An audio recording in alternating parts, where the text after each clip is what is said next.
Useless girl.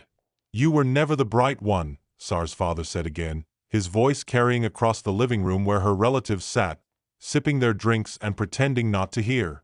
She stood frozen, the certificate she had been so excited to share still clutched in her hand, suddenly feeling like a child's drawing rather than the regional business competition award it was.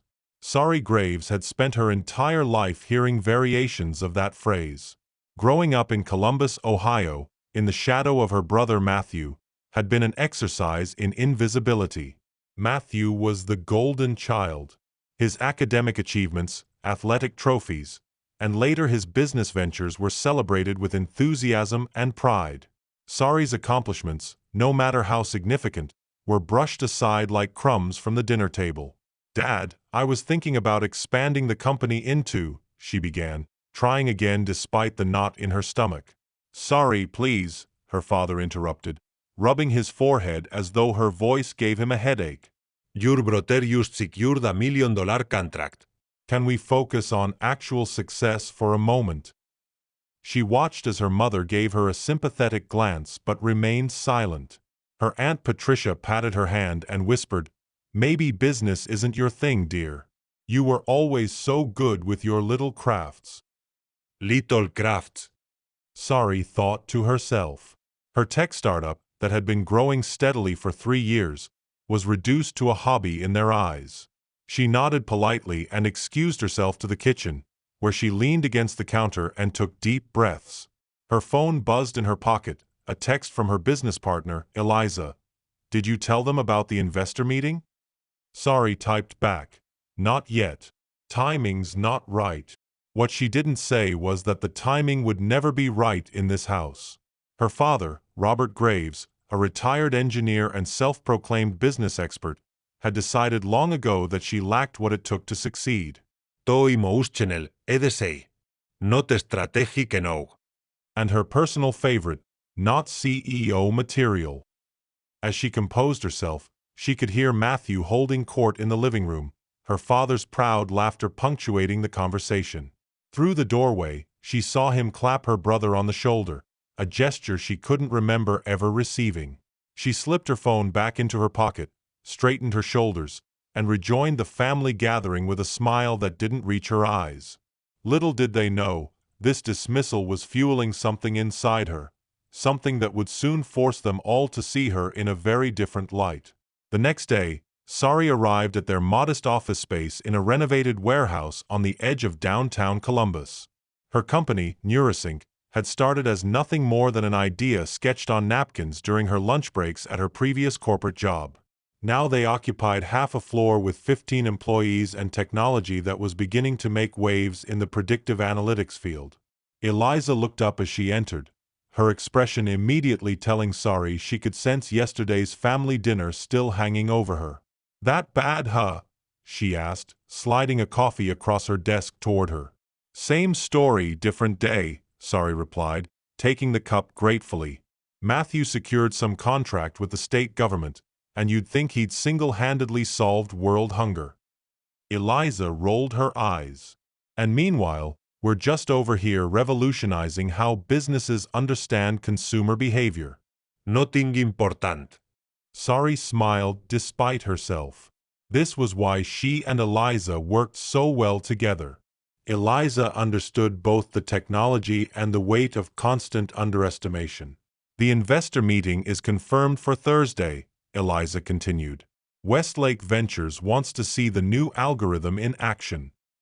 "If it goes well," Sari corrected her, "when it goes well, we'll have the capital to scale up and take on Horizon Data directly." Horizon Data was their main competitor, larger, more established, and coincidentally, a company that had rejected Sari's job application 4 years ago. Their CEO had suggested she look into something less technical. That rejection letter still sat in her desk drawer, a constant reminder. Back at her childhood home, there were other reminders. Photographs of Matthew receiving awards dominated the mantelpiece. The newspaper clipping about his scholarship to Wharton was framed in the hallway. Sari's graduation photo was somewhere in a dusty album, rarely seen and never displayed. During her college years, She'd come home excited about being selected for an exclusive tech internship, only to have her father wave it off and ask when she was going to find a real career path. When she made the dean's list studying computer science, her mother merely noted that it must be getting easier these days. Sari had learned to stop sharing with them, to keep her dreams and achievements tucked away where they couldn't be diminished. For 3 years, she had lived in a tiny apartment, eating ramen noodles and pouring every dollar back into Neurosync. She worked 18-hour days, read every business book she could find, and learned from every mistake. All while hearing her father's voice in her head, "Useless girl, you were never the bright one." The conference room at Westlake Ventures felt too warm despite the sleek air conditioning units humming quietly overhead. Sari adjusted her blazer and glanced at Eliza, who gave her a subtle nod. They had practiced this presentation a dozen times, but the stakes had never been higher. "As you can see from our projections," Sari continued, gesturing to the screen behind her, Neurosync's algorithm has consistently outperformed market standards by 27%. What this means for retail implementation is an unprecedented level of customer behavior prediction. Gregory Westlake, the silver-haired founder of the venture capital firm, leaned forward slightly. "And your competitors, how does Horizon Data's new platform compare?" Sari had anticipated this question. Horizon's approach relies on historical datasets. Our algorithm incorporates real-time emotional response indicators. Simply put, they can tell you what customers did yesterday. We can tell you what they'll do tomorrow. The room shifted. She could feel the energy change as the investors exchanged glances. This was the moment, the tipping point she had been working toward for years. 2 hours later, Sari and Eliza stood in the lobby, still in shock. Westlake had not only agreed to invest, they wanted to lead a funding round that would value Neurosync at $90 million. The deal would transform their company overnight and position them as the industry leader in consumer predictive technology. "We did it," Eliza whispered, her usual composure cracking as a grin spread across her face. Sari nodded, a strange numbness replacing the adrenaline that had carried her through the meeting. "We need to call the team and the lawyers." Her phone rang, interrupting her mental list-making. It was her mother. For a moment, she considered letting it go to voicemail, but some old habit made her answer. Hello, Sari. "Don't forget your father's retirement party is next Sunday. The whole family will be there, and it would look strange if you weren't. You know how people talk." She closed her eyes briefly. "Yes, Mom." Y ella be there. "Good. Oh, and Matthew just closed another deal. He'll be announcing his promotion to vice president at the party. Isn't that wonderful? Maybe you can bring those cookies you used to make. Everyone always liked those." The contrast was so stark it was almost comical. In one moment, she was negotiating a multi-million-dollar deal that would change the face of an industry. In the next, she was being asked to bring cookies to celebrate someone else's success. "Actually, Mom, I might have some news of my own to share by then." "That's nice, dear. Just remember, your father doesn't like anything too sweet. The doctor says his blood sugar." As her mother continued, Sari caught Eliza's eye. Eliza raised an eyebrow questioningly, and Sari just shook her head slightly. Some things never changed, but she was about to. The week that followed their successful pitch was the most intense of Sari's professional life. Days blurred into nights as lawyers drafted agreements, term sheets were negotiated, and press releases were carefully worded. She existed on caffeine and determination, barely registering the outside world beyond the whirlwind of Neurosync's impending transformation. Thursday morning, she was reviewing the final investment documents when Eliza burst into her office, her typically composed demeanor replaced by barely contained excitement. "Have you seen it?" she demanded, thrusting her tablet towards Sari. Sari looked up, bleary-eyed from poring over legal language. "Seen what?" Forbes, Business Insider, The Wall Street Journal. "They're all running the story." Sari took the tablet, and there it was, her face staring back at her from the Forbes website. The headline read, Disruptor Alert. Sari Graves named youngest female CEO in tech after landmark investment deal. Her stomach dropped. The announcement wasn't supposed to go public until next week, after all the paperwork was finalized and after she'd had a chance to tell her family in person. She quickly scanned the article, which detailed the investment deal and highlighted her journey from startup founder to CEO of what was now being called the most exciting tech firm in the Midwest. Several other outlets had picked up the story, each putting their own spin on it. Business Insider focused on the technology itself. The Wall Street Journal examined the market implications of their rise against established players like Horizon Data. But the one that made her throat tighten was from the Columbus Business Journal, their local publication. Columbus native Sari Graves makes history with Neurasync valuation. Everyone would see it, including her family. As if summoned by her thought, her phone began to vibrate with incoming messages. Colleagues, old classmates, distant relatives she hadn't spoken to in years, all suddenly aware of her success. But nothing from her parents or Matthew. The silence from them was deafening. "This is huge," Eliza said, reclaiming her tablet. "We should celebrate." Sari nodded absently, still processing the implications. "We will, but first, I need to make a call." After Eliza left, she dialed her parents' number, expecting her mother's usual cheerful greeting. Instead, her father answered, his voice clipped. Graves residence. "Dad, it's me." "I suppose you think we'd be impressed," he interrupted, making a spectacle in the business pages. She blinked, taken aback. That wasn't intentional. The announcement went out early. Matthew's been working for years to build a respectable career, step by step. But you always needed to make a show of things, didn't you? The familiar sting of his dismissal hit. But this time, something different followed. Anger. "A show," Sari said. "Dad, I built this company from nothing. No connections, no family support, not even a word of encouragement. And now you've got your name in some articles. Congratulations. We'll see how long it lasts before reality sets in." She gripped the phone tighter. "The reality is that I'm now the CEO of a $90 million company that's changing the industry. That's not just some articles." "Listen to me," he said, his voice lowering to that tone he used when he thought he was imparting wisdom. "This tech bubble you're riding will burst. It always does."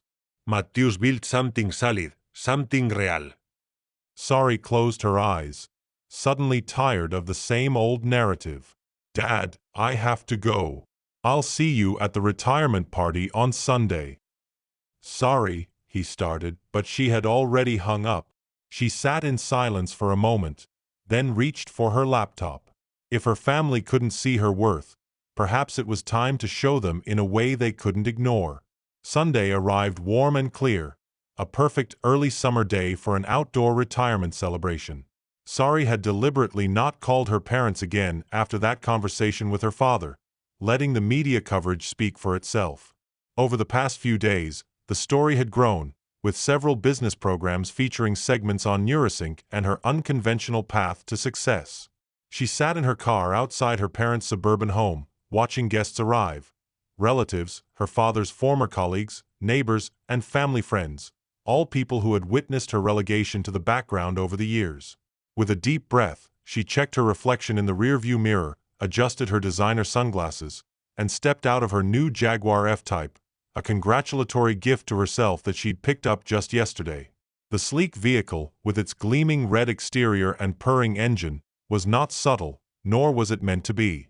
As she retrieved a small, elegantly wrapped package from the passenger seat, she felt eyes turning in her direction. Cousin Drew, always the first to notice anything automotive, stopped mid-conversation, his mouth slightly open.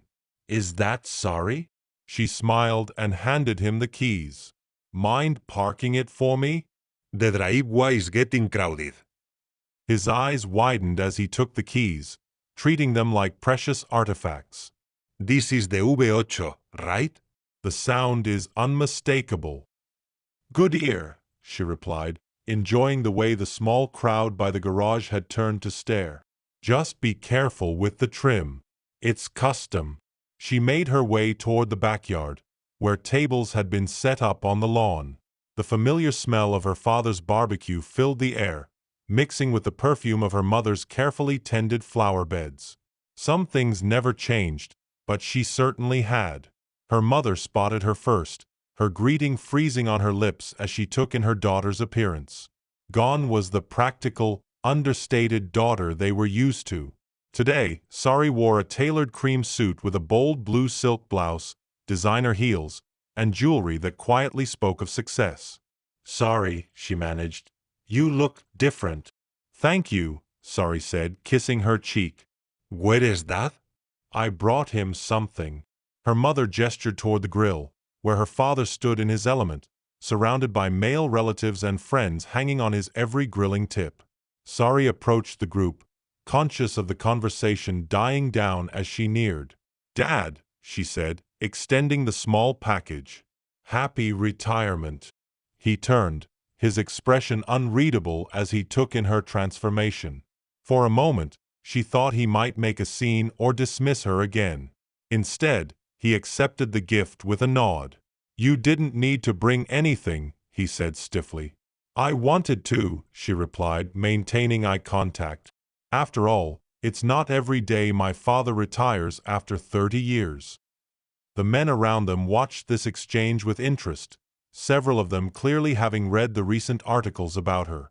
She could see recognition in their eyes, followed by confusion as they observed the cool interaction between them.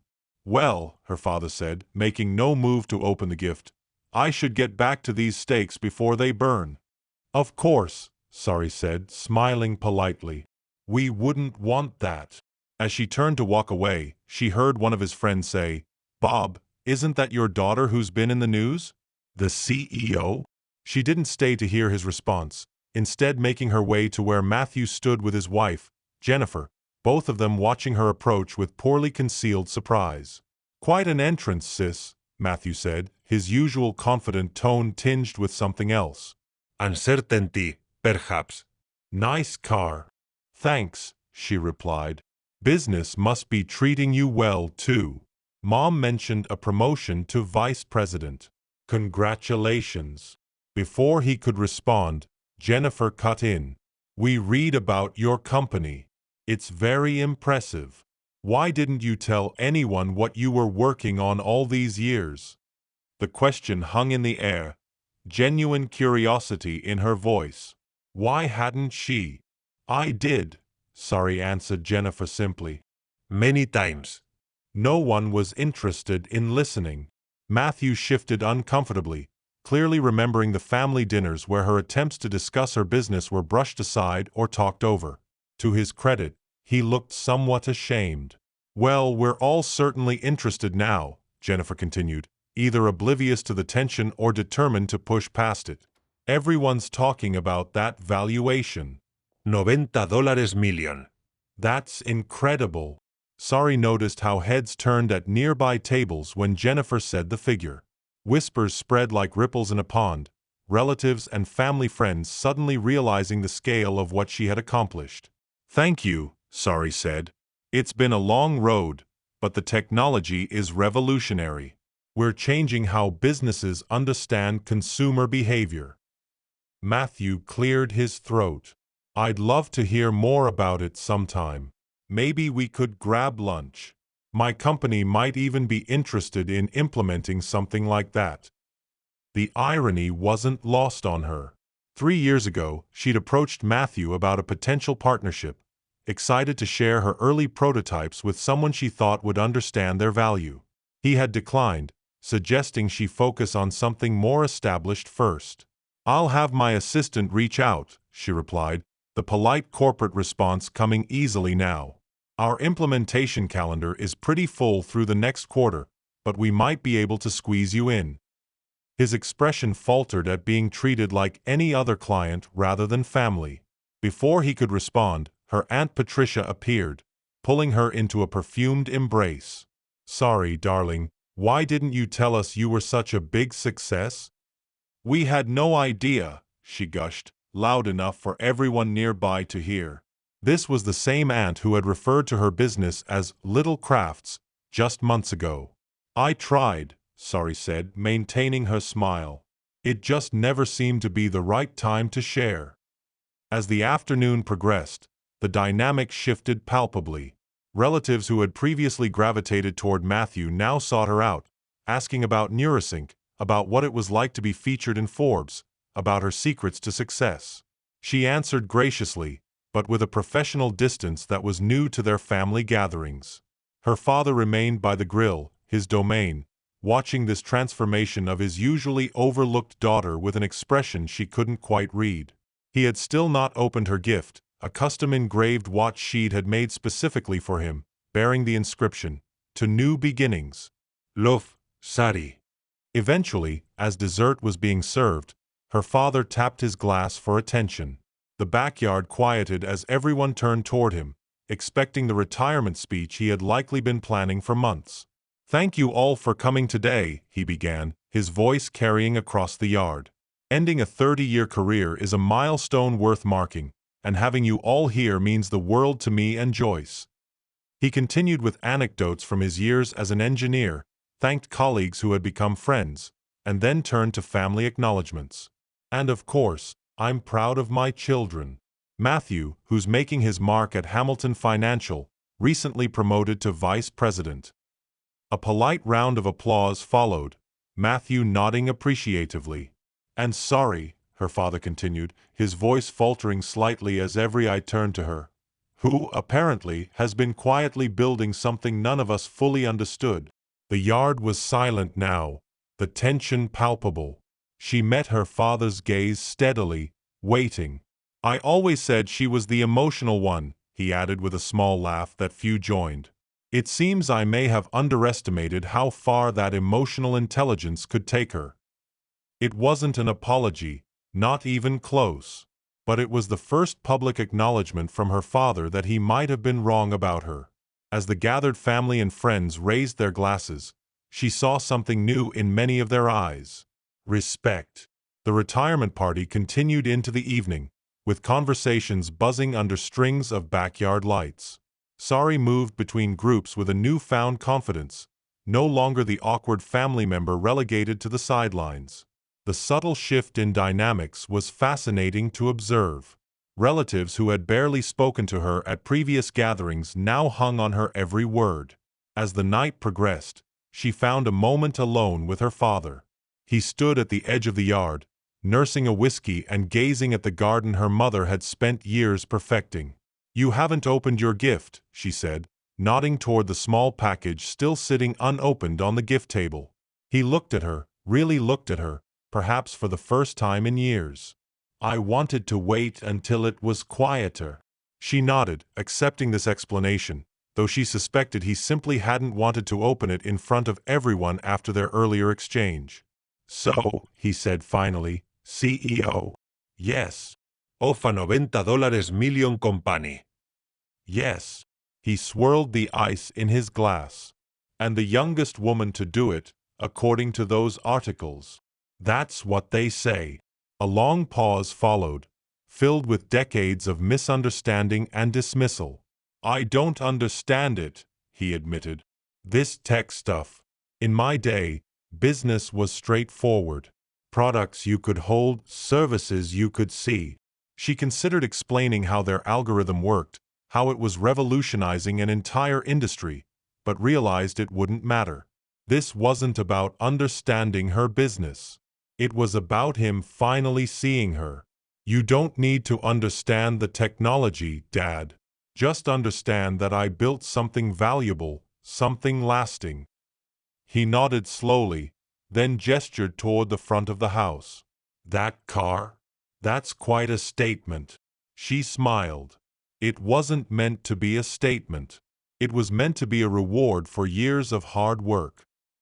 "Still," he said, his voice lower now, "pulling up like that after all those articles."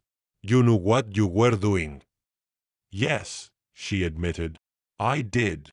2 months after her father's retirement party, Neurosync's new headquarters opened in downtown Columbus. The gleaming glass building stood as a physical manifestation of how far they'd come from their humble beginnings in that shared workspace. Employees, investors, and local business leaders gathered for the ribbon-cutting ceremony, and to Sari's surprise, her entire family attended. Her mother hugged her tightly before the ceremony began. "We're so proud of you, Sari. I'm sorry if we didn't show it before." She returned her mother's embrace, recognizing the genuine emotion behind her words. Her mother had always been caught between her father's dismissal and her own desire to support her daughter. Today, she didn't have to choose. Matthew approached next, looking both impressed and slightly uncomfortable among the tech crowd. This is incredible, sis. "Seriously, I had no idea this was what you were building." "That's because you never asked," she replied, but without the bitterness that would have colored such a statement months ago. Success had softened those old wounds. And then there was her father, standing awkwardly near the entrance, taking in the sleek architecture and the buzz of excitement. He wore the watch she had given him, a small gesture, but significant. She walked over to him, conscious of the eyes that followed her, the CEO in her element. "Thank you for coming," she said. He nodded, uncharacteristically subdued. "Wouldn't have missed it." She could have left it there, this tentative peace between them. But there was one thing she needed to say, not out of spite, but for her own closure. "You know, Dad, all those times you called me useless, told me I wasn't the bright one. It hurt, but it also pushed me to prove you wrong." He looked at her, his expression a complex mix of pride and regret. "You certainly did that." "Yes," she agreed. "I did." And in that moment, standing in the building that bore her company's name, surrounded by the empire she had built, Sari finally felt free of the need for his approval. She was Sari Graves, CEO, visionary, and architect of her own success, and no one would ever call her useless again. Thank you so much, besties, for watching my video. Share and subscribe. Bye.